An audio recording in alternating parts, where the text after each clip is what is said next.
Hello बच्चों, welcome to our YouTube channel. तो आज हम करेंगे standard 10th maths two geometry का चैप्टर नंबर 1 जिसका नाम है सिमिलैरिटी। हम लोग ने इसका 1.1 ऑलरेडी खत्म कर दिया है। 1.2 में भी 2 लेक्चर्स अपलोड करके 11 क्वेश्चंस में से 9 क्वेश्चन सॉल्व कर लिए। अब सिर्फ 2 क्वेश्चंस बचे, वो हम लेक्चर 3 में करेंगे।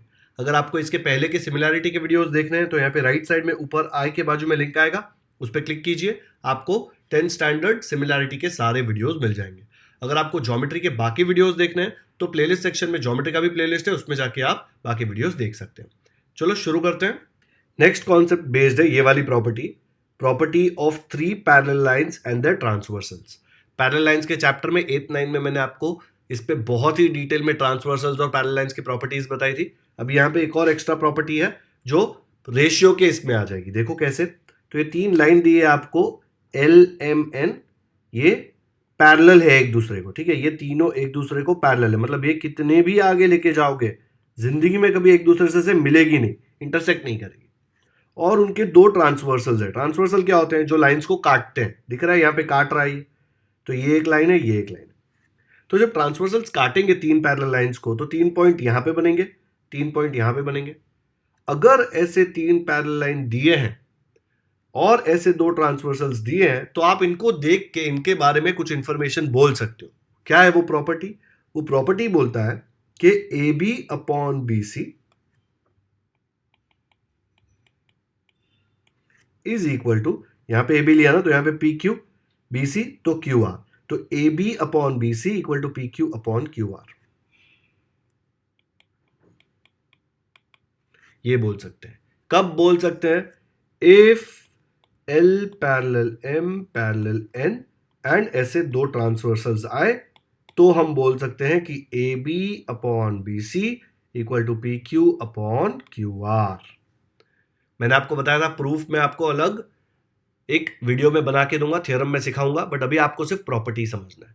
तो ऐसा दिख गया, ऐसा फिगर दिख गया तो आप ये लिख सकते हो।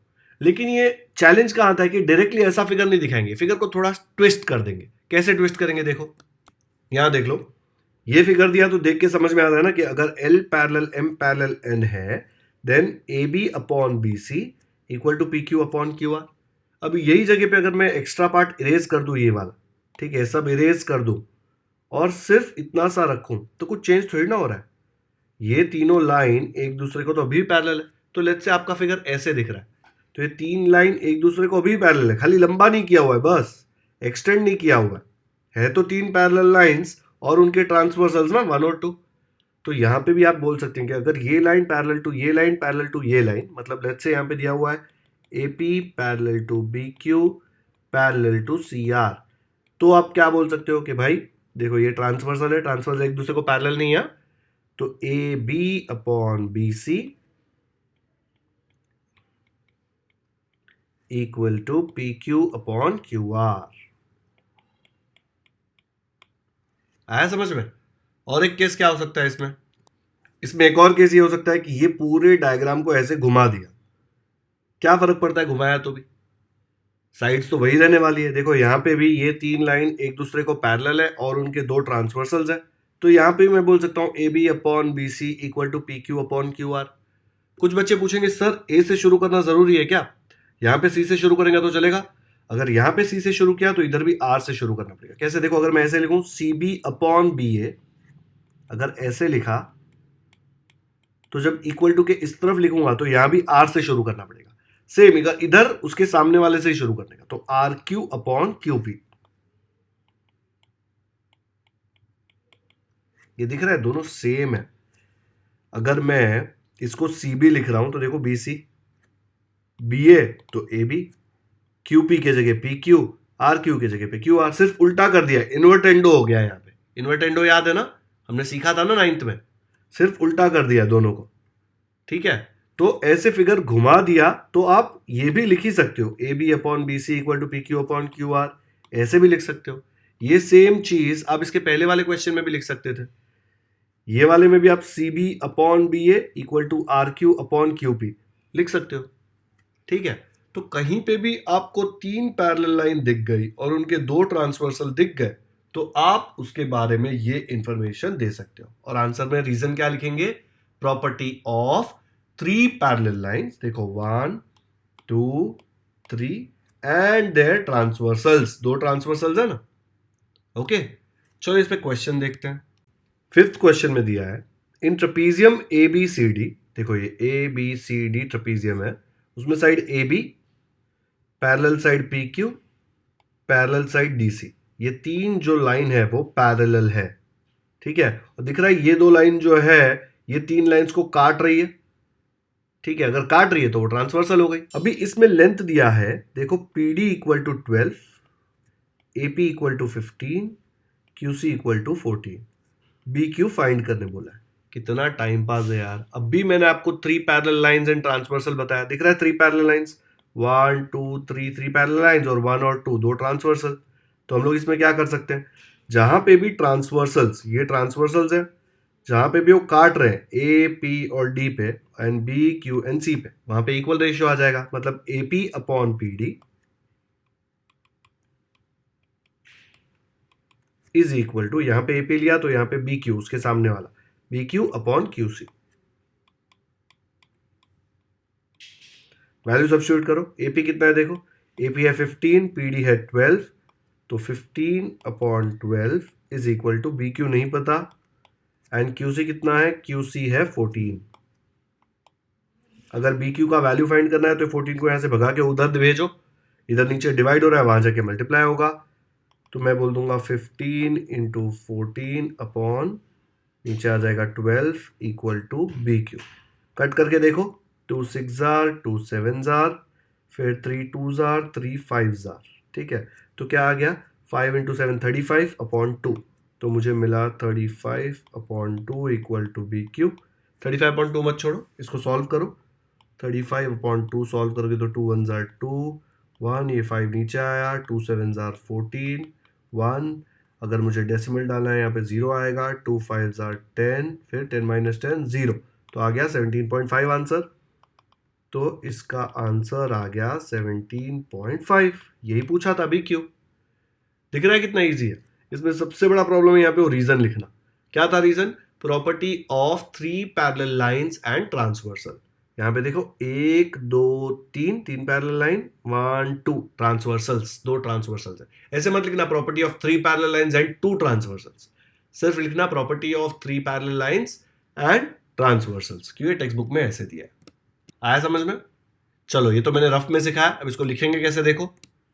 वही वंस अपॉन अ टाइम से कहानी शुरू करनी पड़ेगी, बचपन से, कि गिवन क्या है। तो गिवन ये था तो मैंने यहाँ पे लिख दिया, जो मेजरमेंट्स दिए हुए हैं वो लिख दिए, बी क्यू फाइंड करने बोला है तो लिखा फाइंड बी क्यू, फिर सोल्यूशन लिखा। तो सोल्यूशन में शुरू कैसे करेंगे कि भाई ये 3 लाइन पैरेलल है, ये गिवन है, अगर ऐसा है तो ये रेशियो इक्वल आ जाएगा। देखो A P upon P D equal to B Q upon Q C, क्यों, property of 3 parallel lines and their transversal. एकदम डिटेल में एक्सप्लेन करना है जैसे कि सामने वाले को कुछ नहीं आता। फिर वैल्यू सब्स्टिट्यूट करनी है यहाँ पे, फिर बी क्यू की वैल्यू फाइंड करनी है, 14 को इधर भेजूंगा तो मल्टीप्लाई हो जाएगा। ये मैंने कैलकुलेशन आपको ऑलरेडी बता दिया है। क्या था ये देखो, कैसे भी कट कर सकते हो, पहले 3 में कट करो, 3 4 जार, 3 5 जार, फिर 2 में कट करो, 2 2 जार, 2 7 जार। अभी तो कुछ कट ही नहीं हो रहा बिकॉज 5 और 7 प्राइम है, 2 भी प्राइम है, तो मल्टीप्लाई कर दो, 5 7 जार 35, नीचे 2 बचा, 35 अपॉन 2 को यहाँ पे सॉल्व किया, आंसर देखो 17.5 आया, तो उसकी जगह 17.5 लिखा, तो बी क्यू का वैल्यू क्या आ गया, 17.5। देख लो ये है पूरा सोल्यूशन। रफ में थोड़ा इजी था ना, रफ में खाली इतने से स्टेप में हो गया था, बट आपको इस सब रीजन के साथ लिख के देना पड़ेगा, तब जाके आपको फुल मार्क्स मिलेंगे। डन। चलो फिफ्थ हो गया अपना, अभी सेवेंथ करते हैं।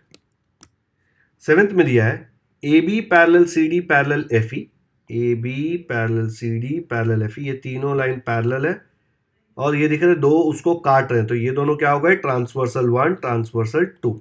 फाइंड एक्स एंड ए, आपको एक्स फाइंड करना है एंड ये पूरा ए फाइंड करना है। पूरा ए फाइंड करने के लिए एक बार एक्स मिल गया तो ये 12 में एक्स को ऐड कर देंगे तो पूरा ए इजीली मिल जाएगा।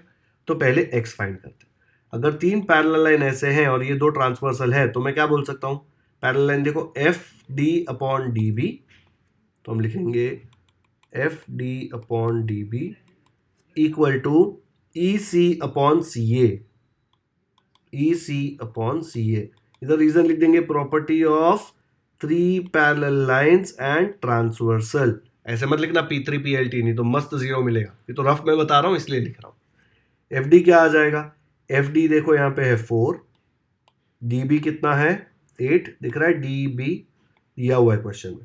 EC नहीं दिया है, X है तो EC की जगह पे X लिख दिया, और CA कितना है, CA है 12 तो उसके जगह 12 लिख दिया। क्या आ जाएगा 4/8। ये 12 को यहाँ से भगाओ क्योंकि x का वैल्यू चाहिए, 12 यहाँ पे डिवाइड हो रहा है, वहां जाके मल्टीप्लाई होगा, तो multiplied by 12 equal to x। Cut करो, 4 1 4 2 2 1 2 6, तो x का वैल्यू क्या आ गया आपको 6। ओके, इजी है ना? तो x 6 आ गया। एक बार x आपको 6 आ गया, ठीक है, तो यहाँ पे मैं 6 लिख दूंगा। अब ए का वैल्यू पूछा है, ए से लेके ई तक का वैल्यू, तो ए ई को मैं लिख सकता हूं ए सी प्लस सी ई। ये पूरा ए ई इज छोटा टुकड़ा ए सी प्लस सी से लेके ई।